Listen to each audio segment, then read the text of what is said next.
Hello everyone, good morning. তো আজকে দেখো রাত্রেবেলা বেশ ভালোই বৃষ্টি হয়েছে, তাই প্রচণ্ড ঠান্ডা লাগছিল রাতের বেলা। তো সেই কারণেই এখনও চাদর গায়ে দিয়ে আছি। তো সকাল সকাল ঘুম থেকে উঠেছি। তোমরা তো জানোই এখন আমি সকালবেলা একটা জুস খাই।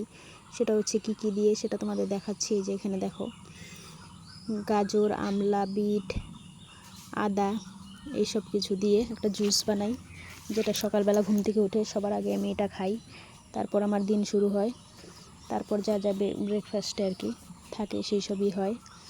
তো ওটা খেয়ে দেখছি বেশ ভালোই উপকার হচ্ছে আর কি, যে কারণে শুরু করেছি। তো তারপর দেখো বাজার থেকে দাদা মাছ নিয়ে এসেছে। তো আজকে মাছ, এখন অবশ্য মাছটা আমরা একটু কমই খাচ্ছি। তো মাছটা এখন খুব বেশি আর খাচ্ছি না। অপারেশনের পর থেকে যতটা পারছি ভেজেই খাওয়ার চেষ্টা করছি।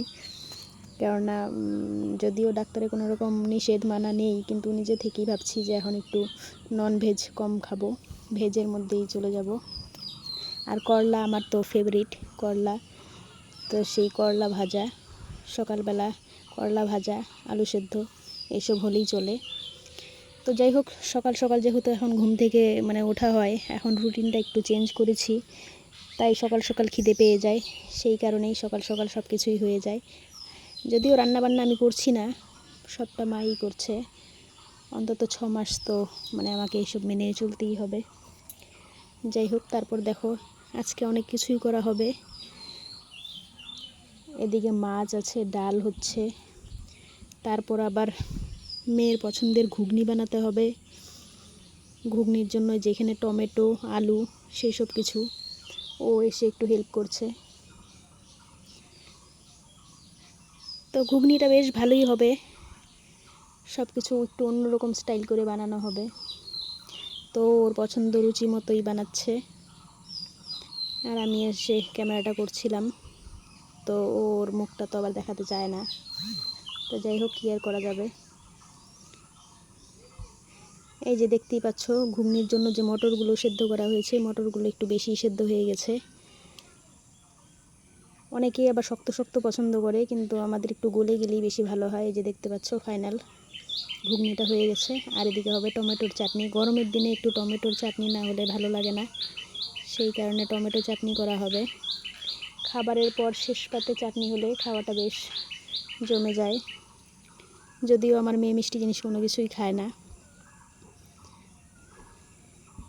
ও টমেটোর মধ্যে শুধুমাত্র টমেটো চাউমিনে দেওয়া পছন্দ করে, আর সর্ষে বাটা দিয়ে টমেটোর যে একটা চচ্চড়ি হয় সেটা খায়।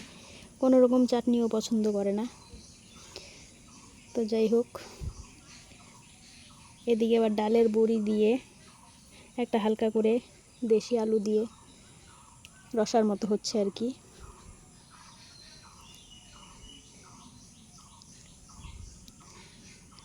তো কী আর বলবো, এখনকার যা দিনকাল পড়েছে, মানুষের যেমন শরীরে অসুখেরও শেষ নেই, সেরকম মানুষের মনে কূটনীতিরও শেষ নেই। আশেপাশে চলাটাই খুব কঠিন হয়ে যাচ্ছে।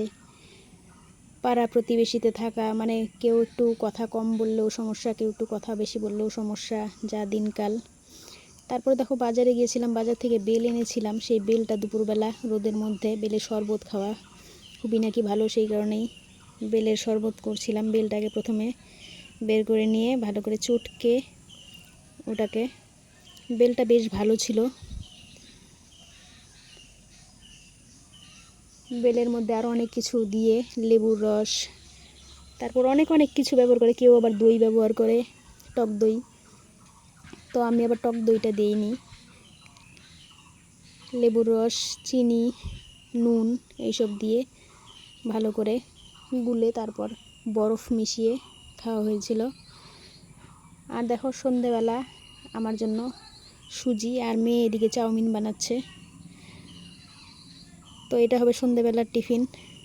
তো যাই হোক, ভিডিওটা এখন ছোট ছোট করেই দিচ্ছি, প্রত্যেক দিন ভিডিও করা সম্ভব হচ্ছে না।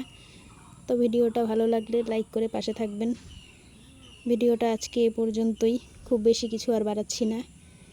চেষ্টা করছি ভালো কিছু দেওয়ার জন্য, কিন্তু যেহেতু বাড়ি থেকে বেরোতে পারছি না, কোথাও যাওয়াও হচ্ছে না, তাই কি আর দিব। রোজকার জীবনে ওই ঘরোয়া রান্নাবান্না এইসবই, একই জিনিস প্রত্যেক দিন দেখাতে আর কেমন লাগে, সেই কারণেই। তো যাই হোক, ছোট করে আজকে একটা দিলাম। তো আজকে এ পর্যন্তই।